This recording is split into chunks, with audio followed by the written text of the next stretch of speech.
사랑하는 성도님들, 우리는 살아가면서 끊임없이 인정받고 싶어 하죠. 사람들에게 귀하게 여김받고 싶고 높아지고 싶고 대접받고 싶어 합니다. 그래서 누군가가 나보다 더 인정받는 것 같고 또 높아지는 것 같고 칭찬받는 것 같으면 한편에서 시기와 질투가 올라올 때가 있죠. 세상은 우리에게 계속해서 말합니다. 더 높아져라. 더 성공해야지. 더 많이 가져야지 라고 말을 하죠. 또한 남들보다 더 앞서야 한다고 세상은 계속해서 우리를 부추깁니다. 그런데 오늘 우리가 읽은 말씀 속 예수님은 이런 세상의 방식과는 전혀 다른 길을 걸어가고 있는 것을 보게 되는데요. 사람은 높아지려 하는데 예수님은 낮아지십니다. 사람들은 섬김받기를 원하는데 예수님은 친히 섬기시죠. 사람들은 자기 영광을 구하는데 예수님은 자신을 비워서 사랑하는 모습을 보여주십니다. 오늘 본문은 우리가 너무나 잘 알고 있는 예수님께서 제자들의 발을 씻기시는 장면의 말씀이 나옵니다. 그런데 이 장면은 단순히 겸손해야 한다라는 그 교훈 정도로 끝나는 말씀이 아닙니다. 이 안에는 예수님의 사랑과 그 십자가의 복음이 담겨져 있다는 것이죠.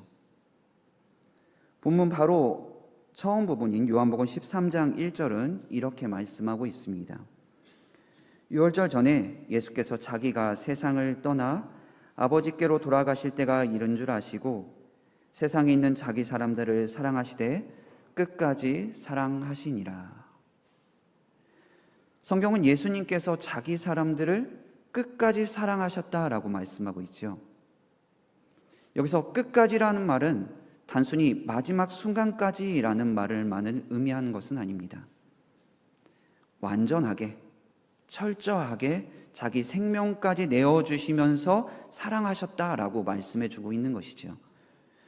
예수님은 말로만 사랑한다라고 하지 않으셨습니다. 친히 낮아지심으로 사랑하셨고요. 친히 섬기심으로 사랑하셨고요. 친히 그 모진 고통을 겪으시고 십자가를 지심으로 사랑하셨지요. 그리고 그 사랑의 모습이 오늘 발 씻김 사건 속에서도 드러나고 있습니다. 예수님은 저녁 잡수시던 자리에서 일어나서 겉옷을 벗으시고 수건을 가져다가 허리에 두르시죠. 이 당시 겉옷을 벗는다는 것은 일을 하기 위해서 준비하고 있는 모습을 보여줍니다. 그리고 허리에 이 수건을 두른다는 것은 이 종의 자세였는데요. 다시 말해서 지금 예수님은 가장 낮은 종의 자리로 내려가고 계신다라는 것을 보여주고 있다라는 거죠. 사랑하는 성도님들, 한번 상상해 보시겠습니까? 예수님께서, 왕 중의 왕이신 예수님께서 겉옷을 벗으시고 허리에 수건을 두르시고 또 제자들의 발 앞에 무릎을 꿇고 있습니다. 그분이 누구시라고요? 바로 천지를 창조하신 하나님이시죠.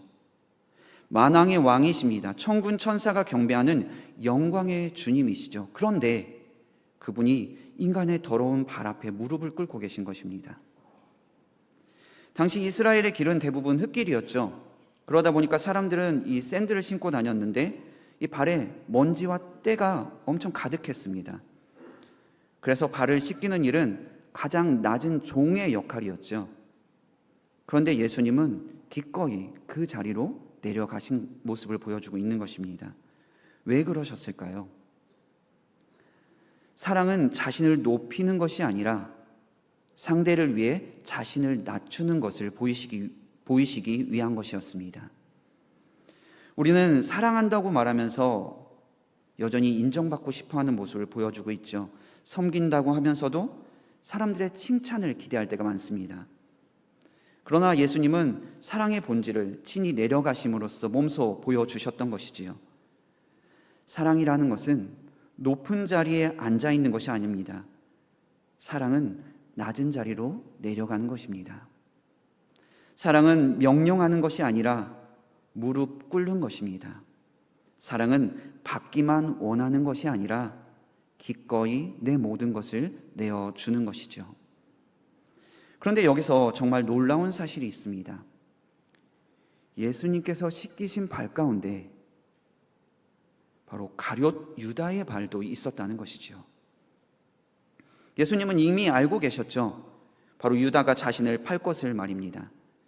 조금 후면 은 30에 자신을 넘길 사람이라는 것을 너무나 잘 알고 계셨습니다. 그런데도 예수님은 유다의 발을 씻기셨습니다. 또 곧 예수님을 버리고 갈 그 제자들의 발도 씻기셨죠. 나는 그를 알지 못한다 라고 3번 부인할 이 베드로의 발도 씻기셨다는 겁니다. 이것이 바로 예수님의 사랑이죠. 사랑받을 만한 사람만 사랑하시는 사랑이 아니죠. 끝까지 사랑하시는 사랑을 몸소 보여주시고 계신 것입니다. 사실 우리도 마찬가지 아닌가요? 우리는 사랑받을 자격이 있어서 구원받은 자들이 아닙니다. 우리가 의로워서 하나님께 나아간 것도 아니죠. 우리는 여전히 죄 가운데 있고 하나님보다 더 세상을 사랑하며 살아갈 때가 많이 있죠. 그런데 그런 우리를 예수님께서 먼저 다가와 사랑해 주셨던 것입니다. 그래서 로마서 5장 8절은 이렇게 말씀하고 있습니다. 우리가 아직 죄인 되었을 때에 그리스도께서 우리를 위하여 죽으심으로 하나님께서 우리에 대한 자기의 사랑을 확증하셨느니라. 예수님의 낮아지심의 그 끝은 바로 십자가에 못 박혀 죽어 주신 것입니다. 빌립보서 2장 6절에서 8절은 이렇게 말씀하고 있습니다. 그는 근본 하나님의 본체시나 하나님과 동등됨을 취할 것으로 여기지 아니하시고 오히려 자기를 비워 종의 형체를 가지사 사람들과 같이 되셨고 사람의 모양으로 나타나사 자기를 낮추시고 죽기까지 복종하셨으니 곧 십자가에 죽으심이라. 예수님은 가장 높으신 분이셨죠. 하지만 가장 낮은 자리, 바로 인간의 자리까지 내려오셨습니다. 그리고 결국 십자가에서 자기 생명을 내어 놓으셨습니다. 바로 그것은 우리를 너무나 사랑하셔서 우리를 살리시기 위함이었죠. 우리를 하나님 나라 백성 삼으시기 위함이었습니다. 그런데 참 안타까운 것은 예수님께서 이렇게 낮아지신 모습을 보여주고 계실 때 제자들은 여전히 누가 더 큰 자인가를 다투고 있었다는 사실입니다. 누가복음 22장 24절 말씀입니다. 또 그들 사이에 그중 누가 크냐 하는 다툼이 난지라. 예수님은 섬기고 계셨지만 제자들은 높아지기를 원했습니다. 그런데 이것이 꼭 제자들만의 모습일까요? 사실 우리의 모습이기도 하는 거죠. 우리는 여전히 비교합니다. 누가 더 인정받는지, 누가 더 중요한 사람인지, 누가 더 높은 사람인지를 바라보게 되죠. 심지어 교회 안에서조차도 그런 마음이 들어올 때가 있습니다. 그러나 예수님은 전혀 다른 길을 보여주시죠. 마태복음 20장 28절에서 예수님은 이렇게 말씀해 주고 계십니다. 인자가 온 것은 섬김을 받으려 함이 아니라 도리어 섬기려 하고 자기 목숨을 많은 사람의 대속물로 주려 함이니라. 세상은 올라가라고 말하지만 예수님은 내려가라라고 말씀해 주고 계십니다. 세상은 받으라고 말하지만 예수님은 줘라라고 말씀해 주고 계시죠. 세상은 섬김 받으라고 말하고 있지만 예수님은 섬기라고 말씀해 주고 계십니다. 사랑하는 성도님들, 우리는 행위로 구원받은 사람들은 아닙니다. 오직 하나님의 은혜로 예수 그리스도를 믿음으로 구원받았지요. 그러나 참으로 예수님을 믿는 사람은 점점 예수님을 닮아가게 되지요.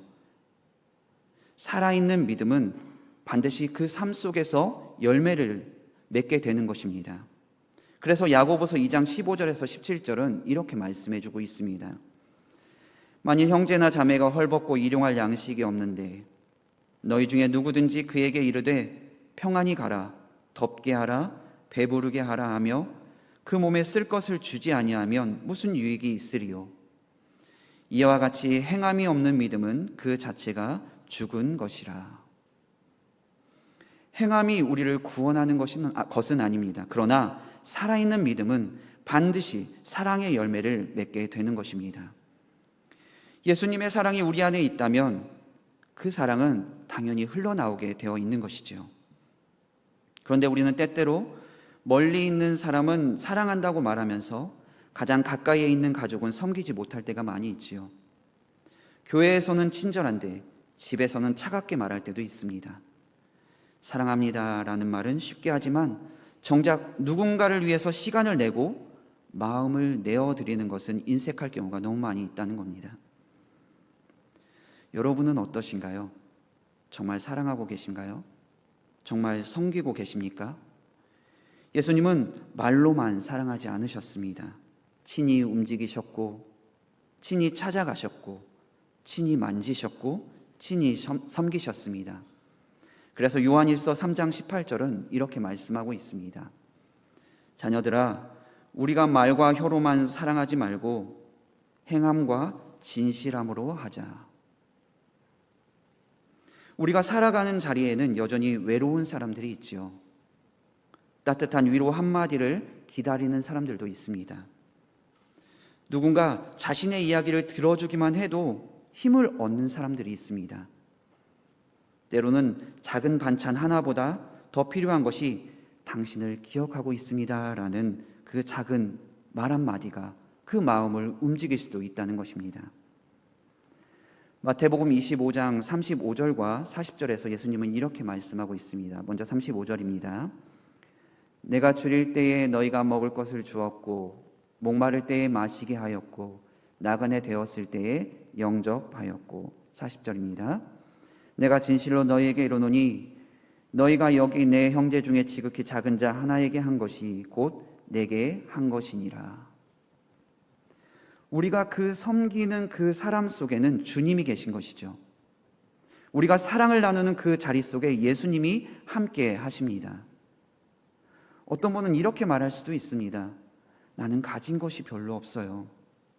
나는 특별히 할 수 있는 것이 없어요. 그래서 섬길 그 사랑을 실천할 수가 없어요.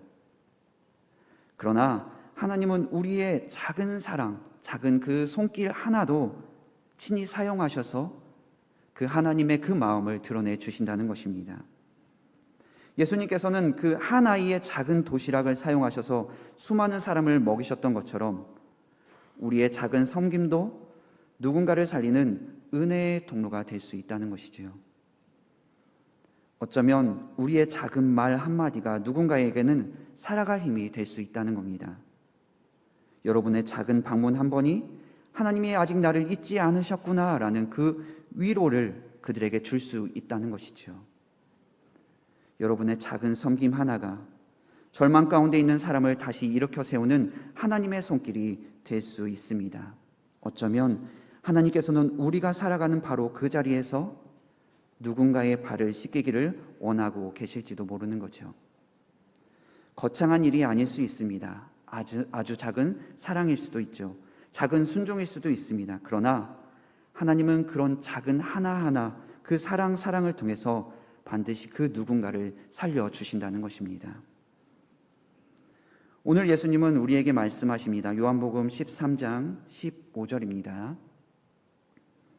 내가 너희에게 행한 것 같이 너희도 행하게 하려 하여 본을 보였노라. 교회는 서로 높아지려고 경쟁하는 곳이 아닙니다. 서로의 발을 씻겨주는 공동체가 되어야 하는 것이죠. 연약한 자를 붙들어주고 눈물 흘리는 자와 함께 울어주고 상처 입은 자를 품어주는 공동체가 되어야 하는 것입니다. 그런데 우리가 서로의 발을 씻길 수 있는 이유는 바로 먼저 예수님께서 죄인 된 우리의 발을 씻겨 주셨기 때문입니다. 우리가 사랑할 수 있는 이유는 먼저 주님께서 우리를 사랑해 주셨기 때문이죠. 사랑하는 성도님들, 예수님은 우리의 발을 씻겨 주셨습니다. 이제 우리가 누군가의 발을 씻기는 사람이 되어야 할 것입니다. 높아지려는 세상 속에서 끝까지 낮아지는 교회가 되기를 소원합니다. 사람들이 우리를 통해 예수님의 사랑을 보게 되기를 원합니다. 그리고 주님께서 오늘 우리에게 보여주신 사랑이 우리의 삶의 자리에서 흘러가는 은혜가 있기를 바랍니다. 언젠가 주님 앞에 섰을 때 잘하였다, 착하고 충성된 종아라고 주님의 칭찬을 듣는 저와 우리 모든 성도님들 되시기 주님의 이름으로 축원합니다. 함께 기도드리고 하겠습니다.